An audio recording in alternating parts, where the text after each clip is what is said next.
Welcome to Suman TV. నేను మానస. Covid cases విస్తారంగా పెరిగిపోతున్నాయి. ముఖ్యంగా తెలుగు రాష్ట్రాల్లో కూడా గత వారం రోజులుగా కేసులు పెరిగిపోతున్నాయి. చిన్న పిల్లలకి అలాగే డాక్టర్స్కి కూడా, కుక్కట్పల్లిలోని ఒక డాక్టర్కి కూడా ఈ కోవిడ్ సోకినటువంటి పరిస్థితి మనం చూస్తున్నాం. మరి ఈ నేపథ్యంలో ఇప్పుడు కొత్త వేరియంట్ JN1 ఎటువంటి ఎఫెక్ట్ ఉంటుంది, అంత భయంకరంగా ఉంటుందా, ఎలాంటి జాగ్రత్తలు తీసుకోవాలి అనే విషయాలు మనం మాట్లాడదాం. మనతో పాటు ఉన్నారు సీనియర్ జనరల్ ఫిజిషియన్ డాక్టర్ ప్రభు కుమార్ గారు. వారితో మాట్లాడదాం.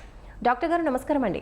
నమస్కారం. మీరు ఇమ్యూనిటీ బూస్టింగ్ ఫుడ్ అని కూడా చెప్తూ ఉన్నారు కదా, కానీ కొంతమంది ఎక్కువగా షుగర్ పేషెంట్స్ కొన్ని ఫుడ్స్ తినకూడదు, ఫ్రూట్స్ ఎక్కువ తినకూడదు అని చెప్తుంటారు. కొంచెం చిన్న సమస్య వచ్చినా, చిన్న దెబ్బ తగిలినా కూడా వాళ్ళకి మానడానికి చాలా టైం పడుతుంది.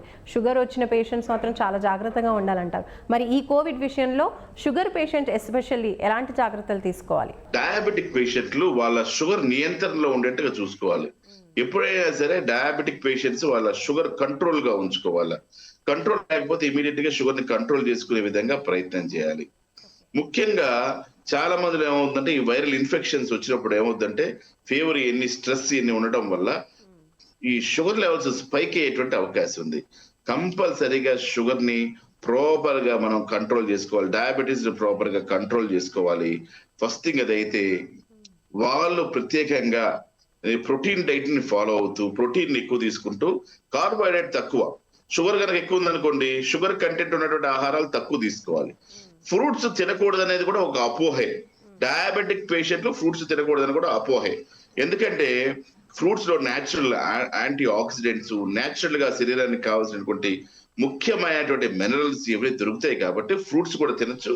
కాకపోతే అతిగా ఉన్నటువంటి, హైగా ఉన్నటువంటి షుగర్ లెవెల్స్ ఉండే ఆహార పదార్థాలు లైక్ అరటి, మామిడి, సపోటా, సీతాఫల్ ఇలాంటి ఆహార పదార్థాలు కంట్రోల్ చేసుకోవాలి. డ్రాగన్ లో షుగర్ తక్కువ, అవకాడోలో షుగర్ తక్కువ, జామకాయలో షుగర్ తక్కువ, యాపిల్లో ఒక మాదిరిగా షుగర్ ఉంటుంది. ఇట్లాగా వాటిలో వాల్యూస్ ని బట్టి ఈ ఫ్రూట్స్ అన్ని తీసుకోవచ్చు. ఇట్లాగా అనేక రకమైన సిట్రస్ ఫ్రూట్స్, ఇందాక బత్తాయి, ఆరెంజెస్, ఇలాంటి సిట్రస్ ఫ్రూట్స్ అద్భుతంగా ఆరోగ్యానికి పనికొస్తాయి. ఇట్లాంటి ఫ్రూట్స్.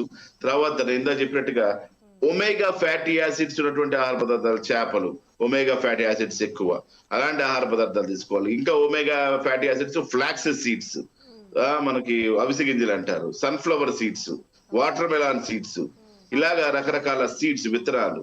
ఈ విత్తనాల్లో కూడా మనకి ఒమేగా ఫ్యాటీ యాసిడ్స్ ఉంటాయి కాబట్టి ఇలాంటి ఒమేగా ఫ్యాటీ, ఇంకా ఒమేగా ఫ్యాటీ యాసిడ్స్ నేను చెప్పిన పేర్లే కాదండి, ఇంకా వెయిట్ లో ఉంటే వాటి తర్వాత కొంతమంది పేషెంట్లకి, నేను చెప్పినటువంటి పేషెంట్లు కానీ ప్రేక్షకులకు కొన్ని ఆహార పదార్థాలు పడకపోవచ్చు. కొంతమందికి ఎలర్జీస్ కావచ్చు. వాళ్ళు ఆహార పదార్థాలు పడకపోతే తినకపోవడం మంచిది. Thank you so much doctor గారు. చాలా వాల్యుబుల్ ఇన్ఫర్మేషన్ మాకు అందించారు. Thank you so much.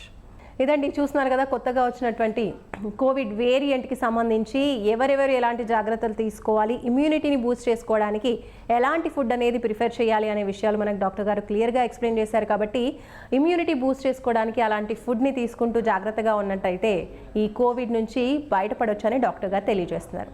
చూస్తూనే ఉండండి సుమన్ టీవీ. నమస్తే.